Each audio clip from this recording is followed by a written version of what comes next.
نأتي إلى السؤال الثاني.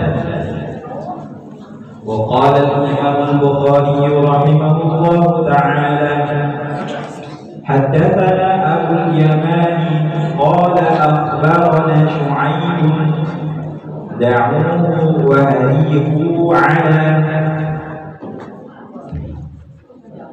بسم الله الرحمن الرحيم. كتاب الوضوء. باب صب الماء على البول في المسجد. الحديث 12. قال البخاري رحمه الله تعالى: حدثنا أبو اليماني قال أخبرنا شعيب الزهري قال أخبرني عبيد الله بن عبد الله بن عتبة بن مسعود أن أبا هريرة قال: قام أعرابي فبال في المسجد فتناوله الناس فقال له النبي صلى الله عليه وسلم: دعوه وأريقوا على بوله سجلا من ماء أو ذنوبا من ماء فإنما بعثتم ميسرين ولم تبعثوا معسرين.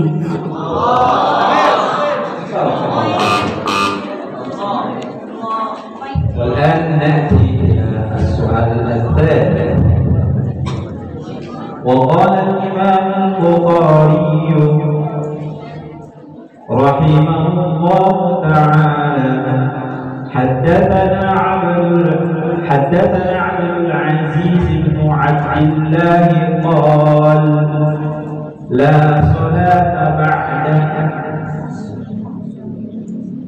بسم الله الرحمن الرحيم. كتاب مواقيت الصلاة.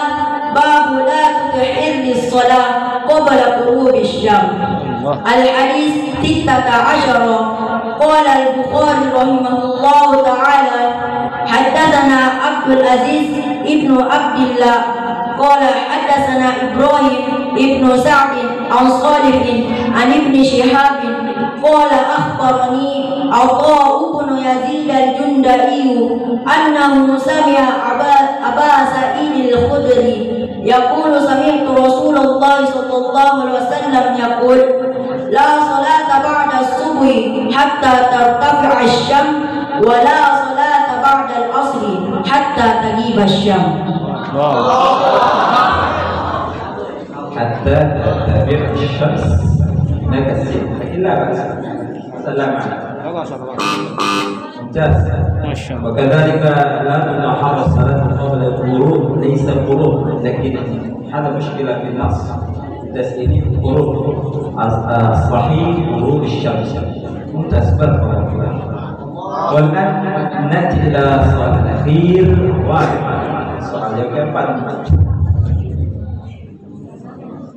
بسم الله الرحمن الرحيم. وقال الإمام البخاري رحمه الله تعالى: عن أبي هريرة رضي الله عنهما قال: قال النبي صلى الله عليه وسلم: لا يحل لامرأة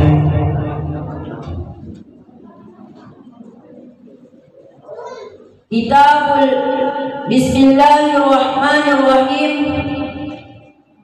Kitabul Adhan. Babu Fadli Salat. Kitab Taqsirus Salat. Babu fi kam yaqsurus salat. Al-hadis Itna wa Ishruna. Qala al-Bukhari rahimahullahu ta'ala: Haddatsana Adam qala haddatsana Ibnu Abi Dhi'bin qala haddatsana Sa'id al-Maqburi an abihi an Abi Hurairah radhiyallahu anhuma qala qala an-nabiy sallallahu alaihi wasallam: la yahillu limra'atin tu'minu billahi wal yawmil akhir an tusafira masirata yawmin wa laylatin laysa ma'aha hurmah. Allah baik. Masya Allah. Mas mau ya?